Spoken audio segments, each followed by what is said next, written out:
উচ্ছেগুলো দিয়ে দিচ্ছি।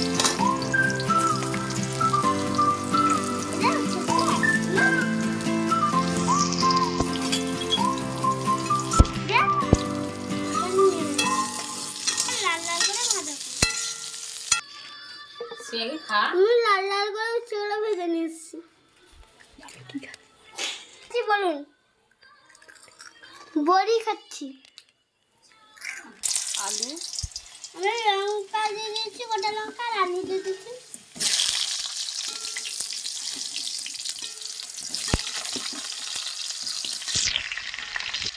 লাল লাল করে ভেজে নিচ্ছি। কলা দিয়ে দিচ্ছি, আর আমি ভালো করে ভেজে নিচ্ছি। একসাথে সব লাল লাল করে ভেজে নিচ্ছি। কলা আলু লাল লাল করে ভাজা হয়েছে। এবার আমি এর মধ্যে বেগুনটাও লাল লাল করে ভেজে নিয়েছি। লাল লাল করে আমার আলু আর কলা ভাজা হয়ে গেছে। এবার আমি মশলা দেবো। আদা দিয়েছি, এবার দিচ্ছি টমেটো, এবার দিচ্ছি তেজপাতা। আমাদের ঘরের গাছে তেজপাতা ছিল, আমি তুলে নিচ্ছি তরকারি ছিল। ফোড়নটা দিতে ভুলে গেছিলাম, তো আপনাদেরকে দেখাতে পারিনি, কিন্তু দিয়ে দিচ্ছি। ভেজে নিচ্ছি।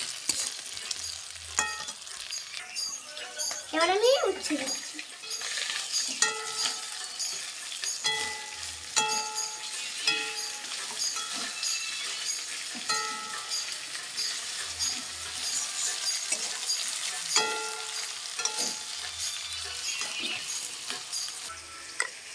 এইটা আমি নুন দিচ্ছি। এরপরে দিচ্ছি হলুদ।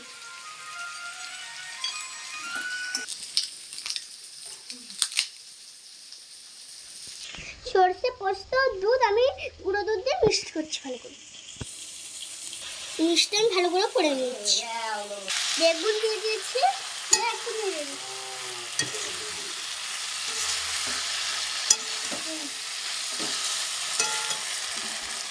এবার আমি দিচ্ছি এই ভেজে মিক্স করেছিলাম, সেটা আমি দিয়ে দিচ্ছি। আরেক তলে বাকি পোস্ত। এই দেখুন কেমন পোস্ত হয়েছে। এবার এটা হচ্ছে বড়ি দিয়ে দিয়েছি, দেখুন নেড়ে নিচ্ছি। মশলা দিয়ে জলটা ঢেলে দিয়েছি।